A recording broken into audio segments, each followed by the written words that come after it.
Hello guys and welcome to this assembly chapter. I thought a long time for how should I present this because I had about 7 hours of pre-recorded video of the assembly of the street, but yeah, let's be honest, no one's gonna sit and watch 7 hours of me moving buildings around and trying to find the best composition. So instead I chopped up the most important bits, and I'm going to talk about how I end up with the final result. So in this first part, what I did is I pretty much collected all of the references that I had into one big file in Photoshop and started separating stuff that I can use for my render, because like not everything you photograph you're gonna use for your first render, but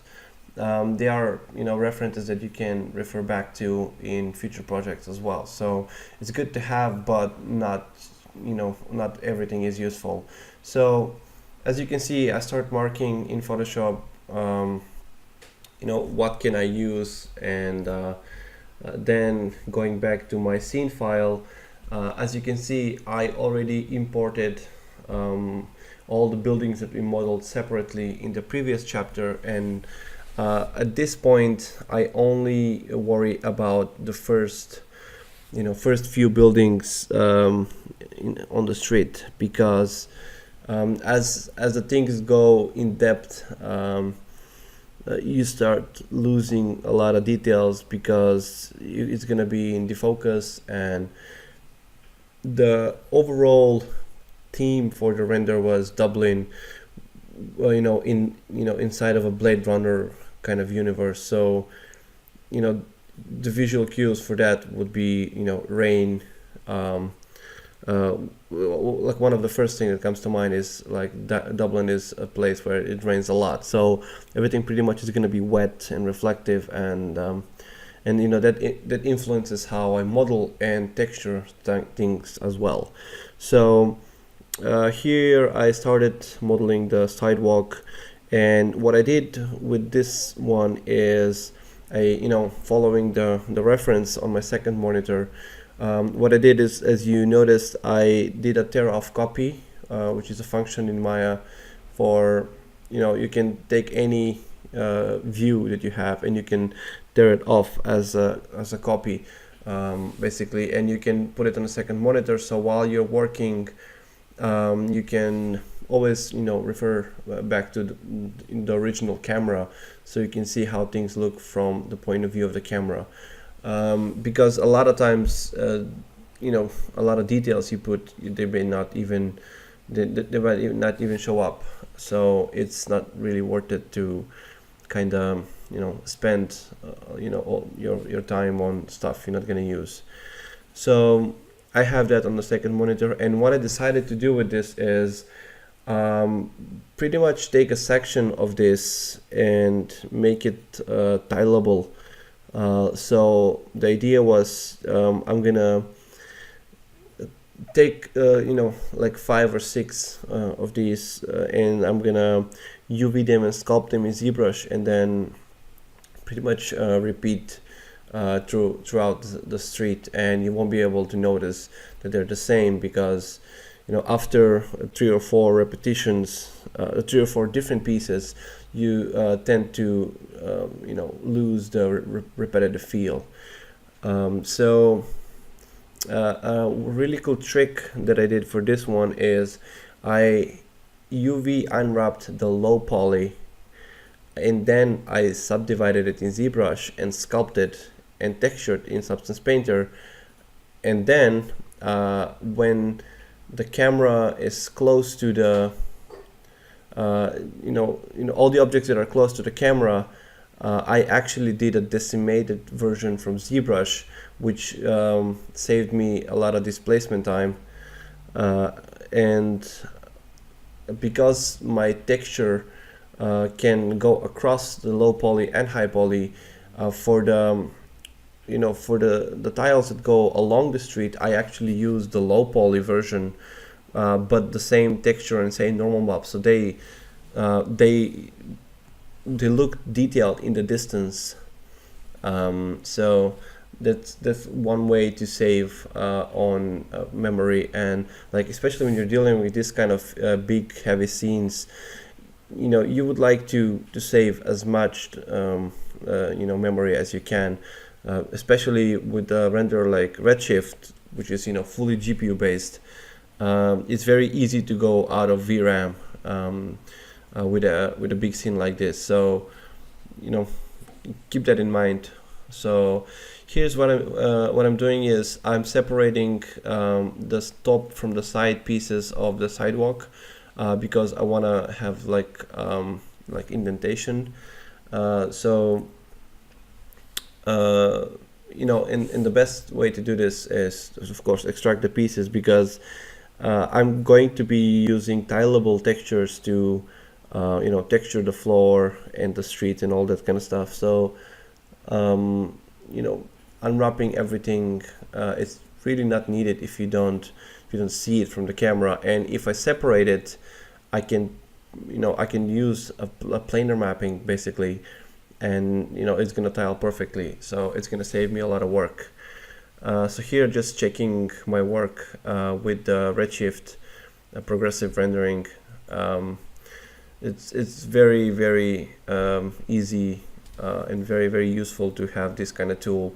Well, nowadays pretty much every renderer has this like IPR mode, but yeah, I mean it's something that is very, very useful to have regardless.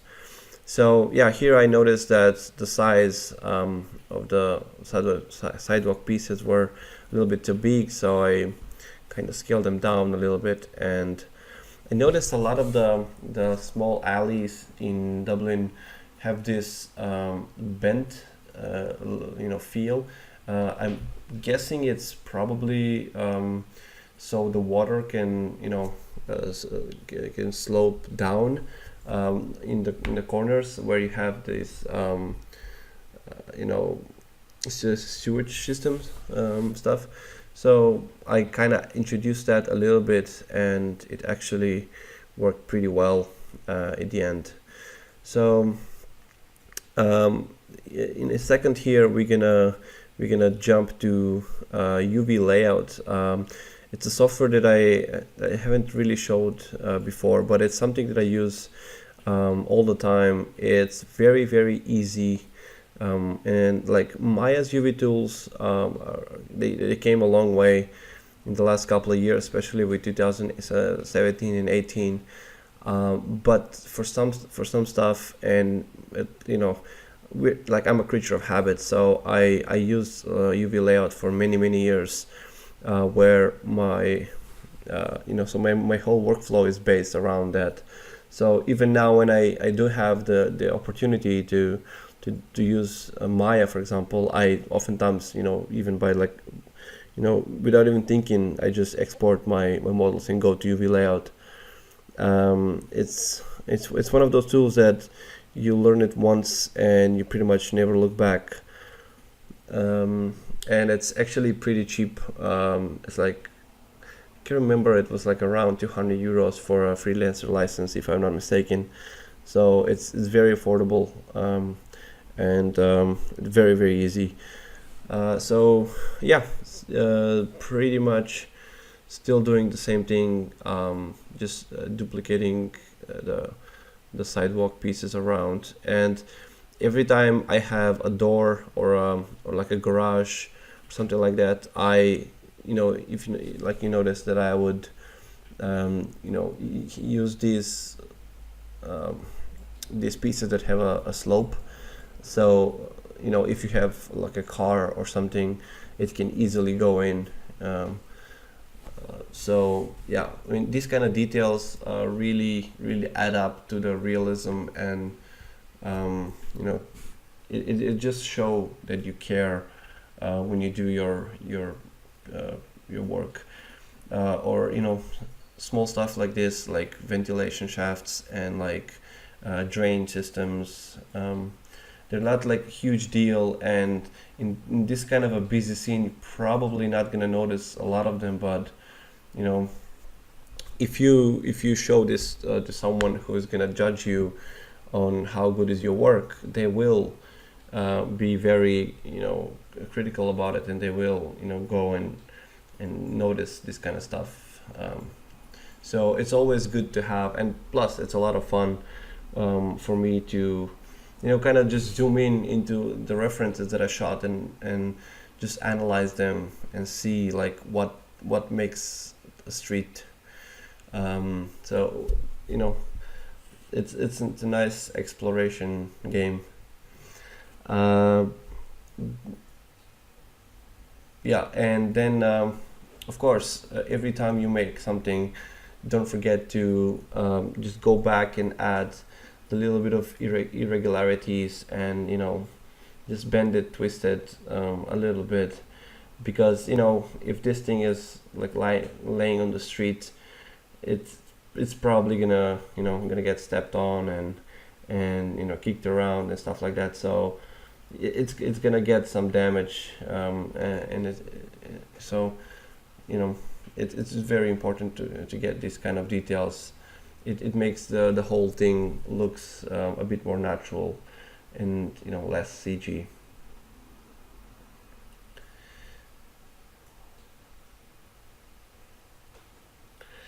Yeah, so here, so as you notice, if you see the final render, this building on the right side, which we modeled in one of the previous chapters, it's eventually gonna get flipped on the left.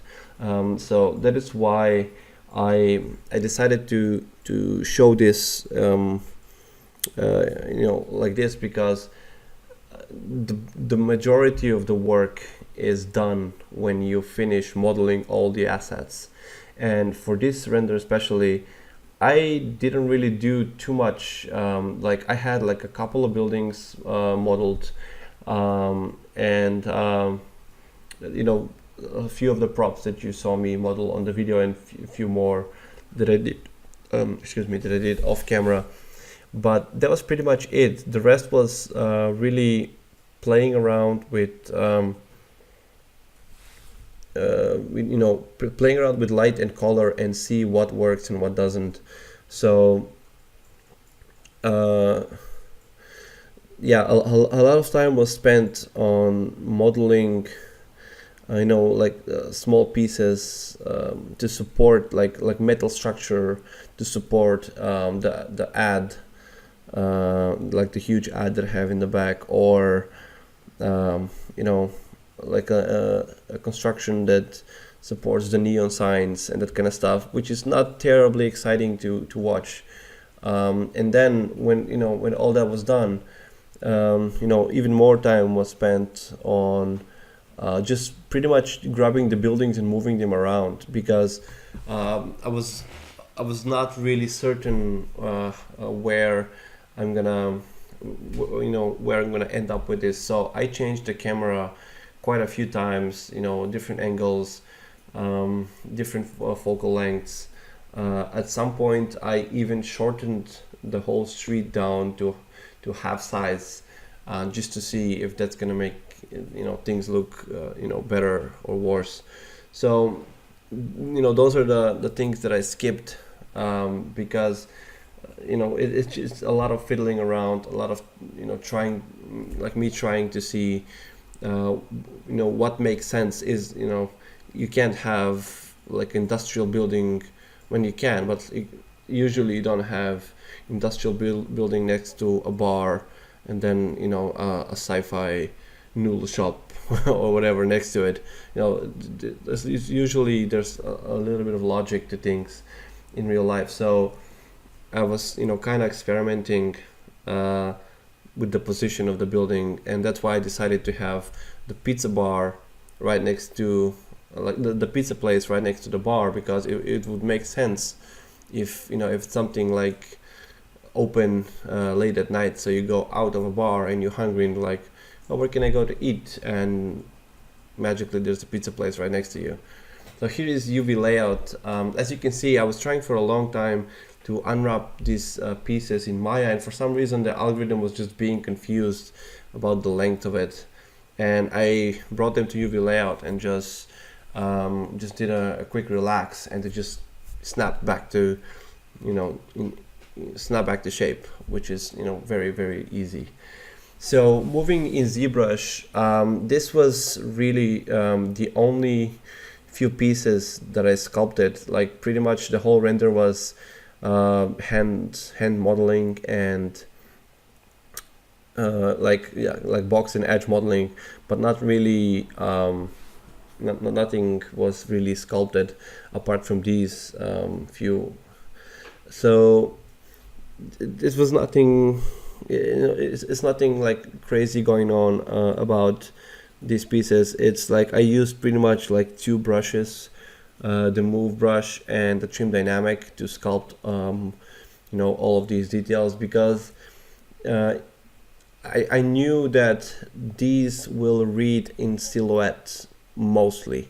So all the details that I'm gonna put in will gonna be washed away by first of all textures, second of all reflections, because I knew that I want my camera to be kind of low, and when you have camera that's seeing your model on a glancing angle, it means that your reflection is going to be higher because of how Fresnel works. And so adding custom details and like really spending a lot of time didn't make any sense, because most of the stuff you're gonna see is surface detail. So like that's why you're gonna see even in Substance Painter, like I didn't spend too much time on the diffuse map, because I was more concerned on how this is gonna look in the reflection and glossiness, because if you think about it, I have a city scene, like a dark alley at night with loads of neon signs and like colorful lights.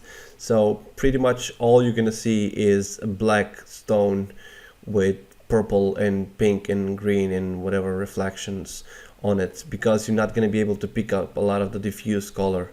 So that's why I chose to go with this kind of sign. Here's something that I did, which is really interesting, is I separated the blocks a little bit from each other, and that is because when I decimate them and when I export them to Substance Painter, when you bake the textures in Painter, they're gonna bake fine, and you're not gonna get projection errors. Because what happens is when you bake stuff in Substance Painter, if you have the objects too close to each other, they tend to project one onto another. So yeah, that's just it's like a gaming method they do, is they would do exploded bake. So they would just take the model and like they call it exploded. They just pretty much move it separate, all the pieces into separate ways, and use that version of the model for baking, and then bring back the original one for work, for texturing work. So yeah, here we are in Painter doing just that. And right after the bake, I just took pretty much the two stock concretes that ship with Painter, and just one of them is darker, one of them is lighter, and I pretty much just dropped them one on top of each other. And I took the darker one and tried to play around with the colors to make it a bit more dirty, because it's been on the street for a while, and it's not a clean concrete. And then I used the lighter concrete to kind of isolate the edges, using the edge Uber mask, smart mask that comes with Painter, and then just fiddling around with the parameters a little bit. And like this, obviously, if this was something that's going to be seen up close and you're going to see the diffuse more, I would have spent way more time, being way more careful. But because I knew how this thing is going to be used, I didn't really bother. And the last that I did for the diffuse as just a brown fill layer, and I used the dust occlusion smart mask to kind of introduce a little bit of brown into the dirt. And the majority of the work was spent on the reflection and the glossiness. So here what I just did is I created a fill layer and I disabled all other channels but roughness. And then I experimented with some of the grunge maps, the procedural grunge maps that will give that wet look. So here we're back in Maya, and here you can see a little bit of a jump. What I did is basically I created a cube, subdivided it twice, stretched it, and just duplicated it a bunch of times to recreate the tiles. And also what I did here is I imported the decimated meshes into the first couple of rows close to the camera, and then as you go along they switch back to the low poly. So here, referring back to my reference board, I pretty much go one by one, and I model literally one by one and crossing them off the list. And it's really fun. It's really fun to use this method because you are using a real world a reference, so the result actually ends up looking pretty good in the end. So yeah, this is very, very easy, simple modeling stuff. The key here in this kind of prop is like the exact thing that I'm doing right now, which is taking the sculpt brush after you model something and pretty much warp it and distort it and make it look organic and natural, because like I mentioned before, this thing has been on the street for a while and it's probably not squeaky clean and straight. So what I did with the stones is I instanced them around, which means once I make a hole, that hole is created in all of the instances, which is really good because once I model one like sewage system, then pretty much I just need to duplicate it along, and it's gonna fit perfectly. And these things are pretty repetitive because you do get these kind of stuff along the street. It's not like one place has them only, which works pretty good for us. So yeah, I mean, in this model I adopted the bevel method quite a lot. I used to add all the edges by hand, and I would kind of subdivide it and add render time and get the smooth result at render time only. But this was an experiment that I tried, and it actually turned out to work pretty well. And the benefit of this is you have the bevel and the rounded edge or built into the model itself, which means that if I duplicate this model along the street, I can turn off the subdivision for that model, and I'm gonna still get the highlights on the edges. And because it's far away, you're not gonna notice that the tessellation is slightly, lower. But in this kind of scene where everything is dark and everything is, reflective, all you notice is the reflection and highlights, anyways. So, that's something to keep in mind. And I actually modeled most of the models for this environment in that fashion, where instead of adding support loops, I would add actual bevels. which are also subdivisible, and they do work for subdivision as well. And then I would go and add the support loops after. So if I wanna make it subdivision surfaces, it's still gonna work. So yeah, here's one of the metal. There's like a weird metal a cover on the sidewalk. I'm guessing it was like a hole or something happened, and instead of fixing it, they just took a metal plate and just put it on top of it. And because people were walking on it, it was really warped and deformed. But it had some really sharp angles on it as well. So I thought it's really interesting thing to add, and to kind of break the tileable piece.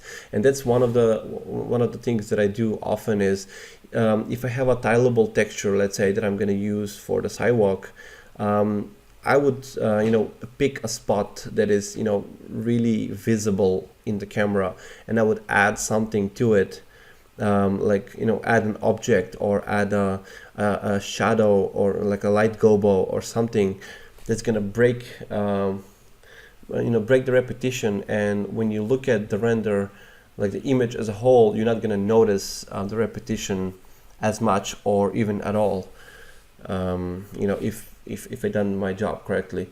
So that's something that I like doing a lot of times. And that's pretty much actually it in terms of modeling. So the rest of the modeling was like very, very simple stuff. Most of the things are already in place. So at this point, what I did is I opened up my texture library, and substance source is something that I relied on quite heavily. Also, polygon.com, they have some really nice textures. So I would scan my reference my reference board and see what kind of concrete they use in Dublin in particular for for specific areas, and I would try to find something similar, load the texture, test it out, see how it looks like, modify it if I need to. If it doesn't work, go and find some other. So that was the majority of that was how I spent the majority of time after this chapter.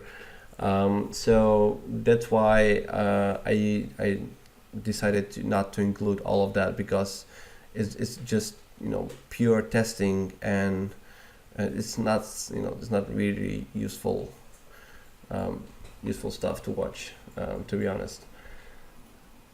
And so here I'm moving around with instancing all the brick layers. And here's, as I found on this reference, there's like a damage to the cobblestone road, and I decided to add that one. So I just took just one of the patches of broken ground that I did along the street, and pretty much warped it and modified it to look like that. And I was gonna sculpt this piece as well, but in the end, because of my lighting being so dark, and the asphalt itself being black as well, all you notice is like a little bit of black wobbleness. So it was not really worth it to spend the time. So I pretty much used two asphalt textures that I blend them with a fractal noise, and so you get like rougher and smoother asphalt texture. And because this is actually pretty far from the camera, I decided to actually, leave it as it is. This is something that I haven't used in a while, to be honest. It was something that I used quite a lot before, where you would find a texture and you would model on top of it. So I pretty much opened it up in Lightroom. I flattened it as much as I could to avoid highlight and shadow, and pretty much converted it into a texture. And then what I would do is I would color correct and paint on top of this image to get the multiple textures that I need for the shader. So what I did with this one is I had two levels of bump. One was pretty much a blurred version, like black and white blurred version with a high pass filter on, and then I had a surface detail pass for the bump, which bring all the little cracks and details, and I did that because I wanted to control how much of the surface is going to be visible in the render. So yeah, here I did the overall bump, and now I'm doing the surface detail. And after that, I didn't show this in the video, but I did also a color correction for the glossiness as well. And so this is a technique where you would take the texture and you would model accordingly. So as you can see, I'm cutting the edges to fit the gaps, and what I have here is I have preserve UVs enabled, which means that because I have a planar map on the plane, so it has a specific UVs. If I move the edges inside, the UVs will stay intact, which is very, very useful for doing this kind of stuff. And this is one of those pieces that you would really notice only if you spend that time to look around the render and try to find this kind of stuff. It's not something that is very apparent at the first glance, so I didn't really spend too much time going crazy with displacements and stuff like that, because at the end, again, dark scene, lots of reflections, not gonna notice any of it probably. So yeah, as long as it breaks the surface and the silhouette a little bit, and you get a little bit of discoloration when you see it, it's good enough.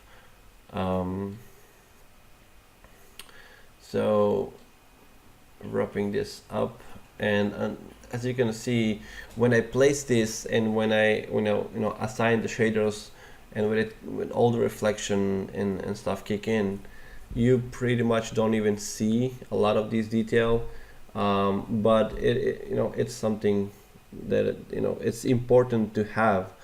It's not very noticeable, but without it, your scene is gonna feel very, very empty. So yeah, definitely worth having this kind of stuff.